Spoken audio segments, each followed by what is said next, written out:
This is a free sample of the book, Never Ghosted Again, The Art of Being Irresistible, by Cairo Copeland. The first half of this book is posted right here on YouTube, free for everyone to listen to. If you like this content and want to hear or read the rest, or want to listen to it free of ads, visit reinventideal.com/ghosted. The book is available on Kindle, paperback, and Audible at reinventideal.com/ghosted. Intro. This is often the part where the author tells you his life story about how he was horrible with women and somehow became amazing with that. You will find none of that here.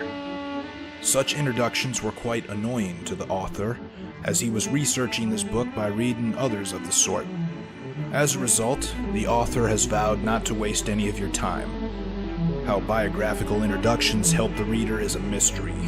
You are listening to this book because you want real, practical tactics on how to improve this area of your life. And you will get them. This is also often the part where you get all these promises of a better life that the book was written to give you.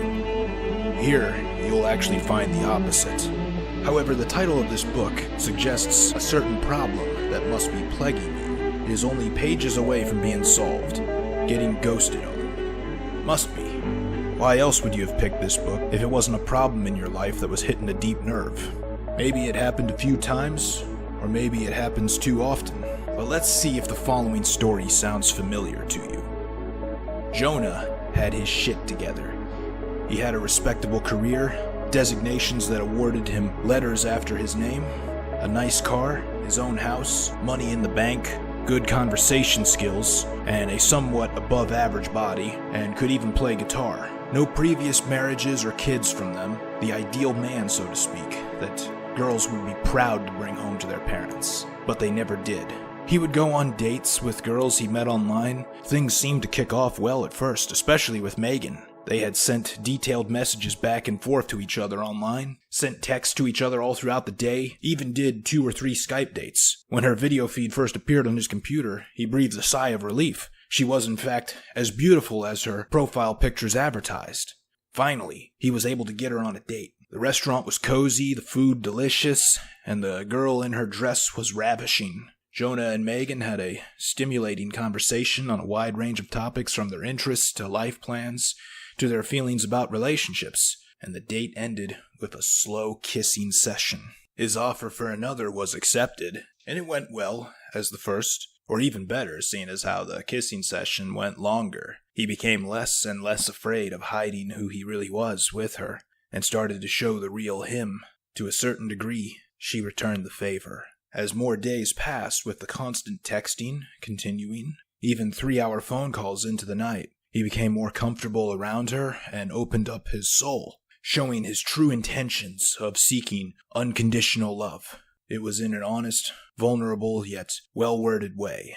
Megan responded in kind, with acceptance and affection. Here, Jonah believed he finally found what he was looking for. But as time continued, the relationship did not grow deeper. Rather, it felt like the opposite was occurring. It felt shallower by the day, as her replies to his texts took longer and were often shorter. Some nights, his phone calls went unanswered, and worse, she made other plans for Friday, their ritualistic date night. Feeling the pressure, Jonah believed that he had to do something about this, and do it fast. He learned how to play her favorite song on the guitar, and was ready to use it for their next date. He made other arrangements, like a reservation at a restaurant he knew she'd love, and even worked things out with the staff there for him to have a moment on the stage with his guitar to sing to her. This will melt her heart for sure, he thought. By Friday, she should be eager to see him, he believed, but it was canceled again, this time by her claim of illness. Upset and hurt, as he had to call in to cancel the reservation, but biting back on his emotions, he sulked for the rest of the weekend. It was ruined for sure. More so when he saw on social media pictures she was tagged in of her going out with her girlfriends, and no sign of sickness. Jonah had wanted to release so many pent-up thoughts. Why is this happening to me? Why doesn't she want to see me? I'm a good guy, for God's sakes. What's wrong with her? But continued to bite his tongue. He felt he had been biting down his tongue for so much of his life, at work, all throughout school, and around these delicate dating situations, that he may be permanently damaging his taste buds that would allow future happiness. He texted her again, just to see how she was feeling. No answer. He waited a day. Still no answer. He texted her again. No answer. A day later, he went on social media and sent her a message there. After a day, there was still no answer. He did his best to sleep with the hope that he'd wake up to her message and feel wanted again, but the fear that he was being ignored and undesirable kept him up all night. The next day, he turned to social media but couldn't find her profile. It's as if she disappeared off the network by disabling her profile, or she had blocked him. He made one last effort to call her, straight to voicemail. Ghosted. It is here that Jonah experienced what is truly the opposite of love, and it is not hate, but rather indifference. It is here that he experienced a form of rejection that is in fact personal. Many times he could have overlooked rejection from the dating sites because how could they be personally attacking him when they didn't know him? But Megan did know him. When someone you believe cares about you disappears from contact without any explanation at all, no phone calls or text messages, you've been ghosted.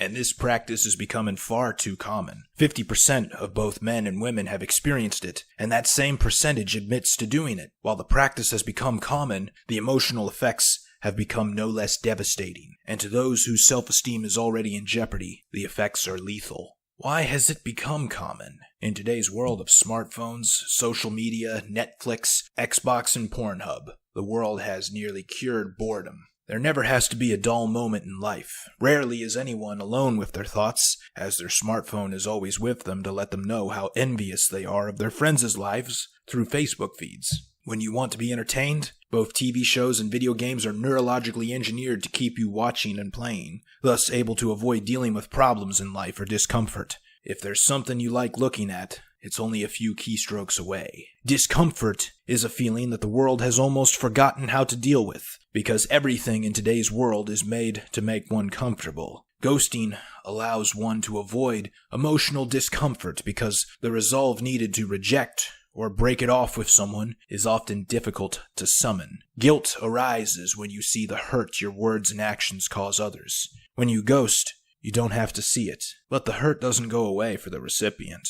Sometimes when breaking it off is done in person, there is pushback from the other party, or pleas not to end what you had going on. And sometimes this pushback is convincing, or it inspires you to amp it up a notch, making you act in a way that is more seemingly cruel, for which further guilt will be inspired by later.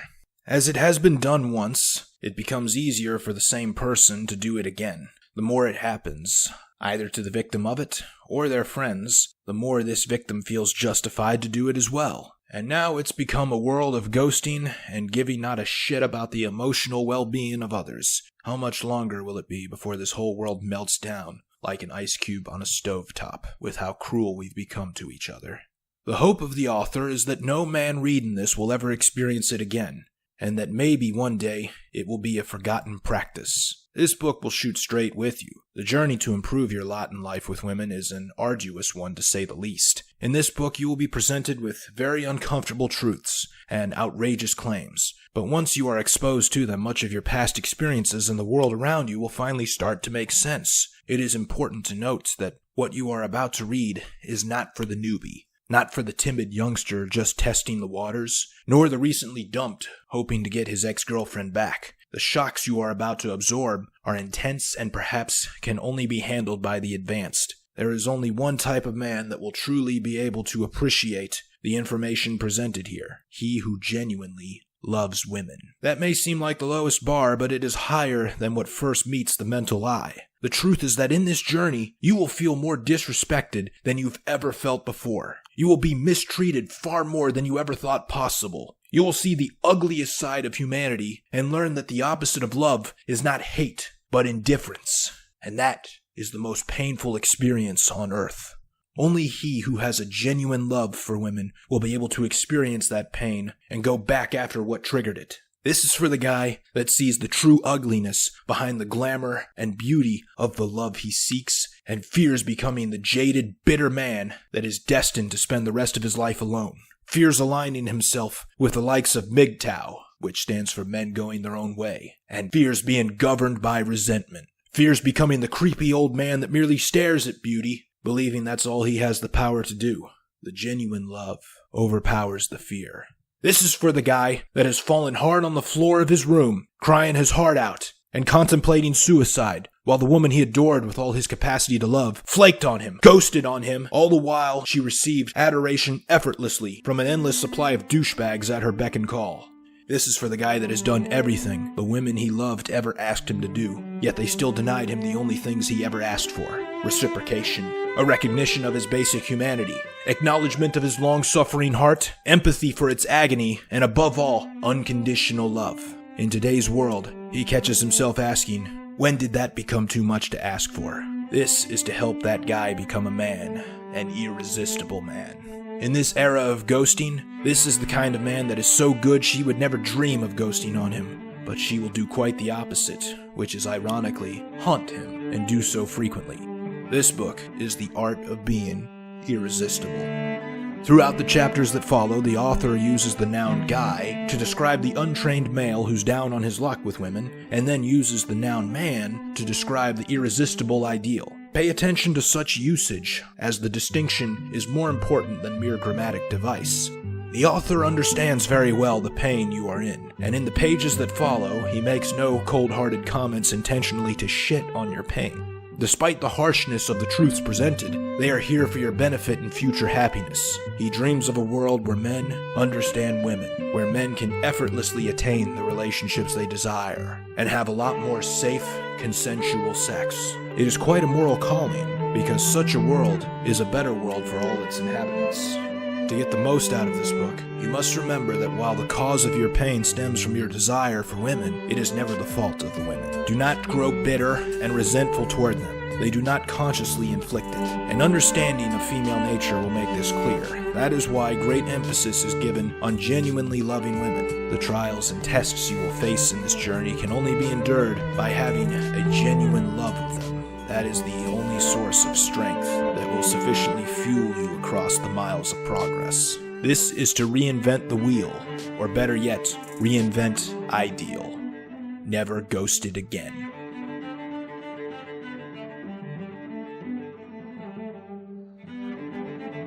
Thank you for listening to this free sample of the book, Never Ghosted Again, The Art of Being Irresistible, by Cairo Copeland. If you enjoyed it and want to hear or read the rest, or want to listen to it free of ads, visit reinventideal.com/ghosted. The book is available on Kindle, paperback, and Audible at reinventideal.com/ghosted.